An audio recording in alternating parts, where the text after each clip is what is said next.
Domaćinstvo Milića u okolini Ljiga godišnje proizvede i 700 kg meda. Kada su počeli da se bave pčelarstvom, nisu imali dovoljno predznanja o ovom poslu i kupili su samo jednu košnicu. Bilo nam je potrebno za dete med, propolis i vosak. On je bio mali, razboleo se, znači trebali smo vosak čist da previjamo, propolis nam je čist trebao, med. Zimski period je bio pa nismo mogli baš tako stalno da imamo taj prirodni med i onda smo kupili jednu košnicu da probamo i mi da se bavimo sa pčelarstvom. Nismo se prašili pčela jer nismo ni znali šta ćemo sa njima, nismo ništa. Skupili smo tu jednu košnicu i stavili smo i posmatrali smo jednostavno kako pčele izlaze i ulaze u košnicu ne znajući kad će da se roje, kad će se cedi med, ništa, samo smo ih posmatrali. Normalno, tad smo kiksnuli tek prve godine, nismo ništa znali, jednog dana su pčele otišle, prazna je ostala košnica, ništa. Nismo se demoralisali, sljedeće godine smo kupili 2 košnice i neki smo roj bili kao taj prirodni počeli da hvatamo. Tu su došli igrom slučaja neki ljudi iz Bariča koji su doterali 90 košnica na naš plac da u bagren moj paši. I tako smo se upoznali s njima.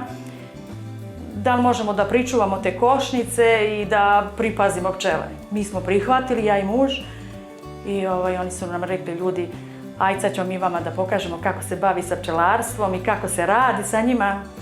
I tako smo s njima krenuli, oni su nam poklonili još jedan roj. I sljedeći smo mi naš imali, tako smo krenuli sa 5 košnica. I svake godine se uvećavalo. Sad imamo 60 i rojeva jedno 20.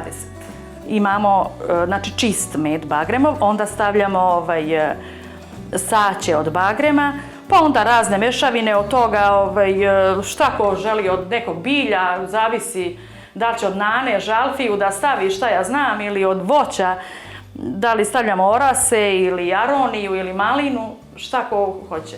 Pa onda imamo livatski med i isto med u saću livatski, imamo poklopce, to je ovo što zatvaraju satnu osnovu pčele.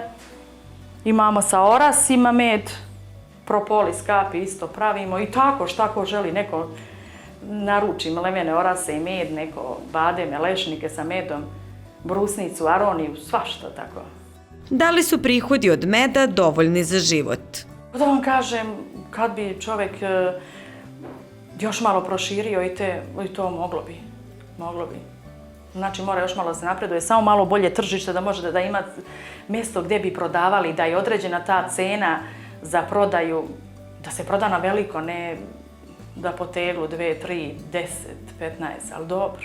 Radimo iz ljubavi, ali prvobitno iz koristi i dobrobiti da bi čovjek opstao, da bi mogao da živi na selu. Ne možete da živite ako nema nešto još dodatno uz posao i da bi mogli da napredujemo.